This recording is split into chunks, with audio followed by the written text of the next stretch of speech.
કોઈ પણ પ્રકારનો લોટ નહીં કે ઓવનના ઉપયોગ કર્યા વગર આટલી સરસ સ્પોન્જી ચોકલેટ કેક તમે ઘરે જ તૈયાર કરી શકો છો. જો તમે ક્યારેય કેક નથી બનાવી અને પહેલી વાર બનાવો છો તો પણ તમારાથી પરફેક્ટ બનશે. તો તેના માટે મિક્સર જારની અંદર આપણે રવો લેવાનો છે. જેટલો રવો છે એની અડધી આપણે ખાંડ ઉમેરીને આ રીતે પાવડર તૈયાર કરી લેવાનો છે. તમે અહીંયા જોઈ શકો છો. હવે તેની અંદર આપણે જે વાટકીથી રવો લીધો તે વાટકી ભરીને દૂધ ઉમેરવાનું છે અને તે જ વાટકીથી આપણે અડધી વાટકી જેટલું રિફાઇન્ડ ઓઇલ લેવાનું છે, જેની અંદર કોઈ પણ પ્રકારની ફ્લેવર ન હોય તેવું ઓઇલ લેવાનું છે. તો આ રીતનું આપણું મિશ્રણ રેડી છે. તો હવે તેને એક બાઉલની અંદર ટ્રાન્સફર કરી દઈશું અને 5 મિનિટ માટે સરસ તેને ફેટી લેવાનું છે.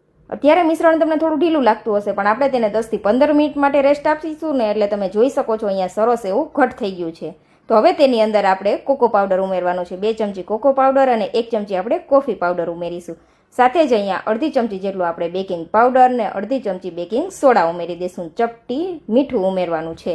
આ બધી વસ્તુને આ રીતે ચાળીને ઉમેરવાથી કેકની અંદર જરા પણ ગાંઠા નથી થતા. તો હવે બધી વસ્તુને સરસ મિક્સ કરી દઈશું. આ રીતે બધી વસ્તુ સરસ મિક્સ થઈ જાય ને પછી તેની અંદર 1 ચમચી વિનેગર ઉમેરવાનું છે, વ્હાઇટ વિનેગર.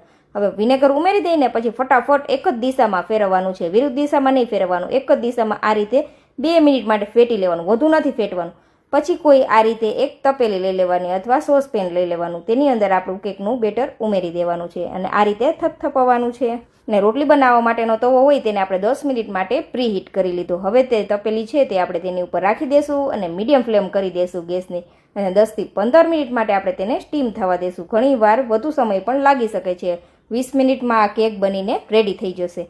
20 મિનિટ પછી તમે જોઈ શકો છો કેક સરસ ડીમોલ્ડ થઈ જાય છે. આ રીતે કિનારી ઉપર આપણે ચપ્પુ ફેરવીને કેકને ડીમોલ્ડ કરી લેવાનું. તમે અહીંયા જોઈ શકો છો કેક આપણી કેટલી સરસ સ્પોન્જી તૈયાર થઈ છે.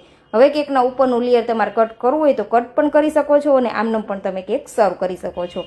ઉપરથી આપણે તેના ઉપર આ રીતે ચોકલેટ ઉમેરી દઈશું. તો અહીંયા ડેરી મિલ્કને આપણે મેલ્ટ કરીને ઉમેરેલી છે. હવે 10 મિનિટ માટે તેને ફ્રીઝરમાં રાખી દઈશું. 10 મિનિટ પછી તેના ઉપર આ રીતે ડેકોરેશન કરી દઈશું. તમને જે ડેકોરેશન પસંદ હોય તે તમે અહીંયા કરી શકો છો.